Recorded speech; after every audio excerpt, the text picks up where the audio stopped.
Hapon mga kamasel, dadayo tayo ngayon sa bagong gym dito sa crossing sa Montalban.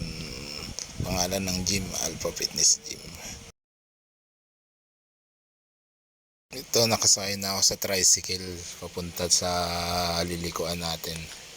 Na tayong bumaba mga kamasel pagdating natin sa crossing sa lilikuan natin. Naglalakad na tayo papunta dun sa gym. Ito, malapit na tayo sa gym. Ito na yung dadayuin natin mga muscle, itong Alpha Fitness Gym.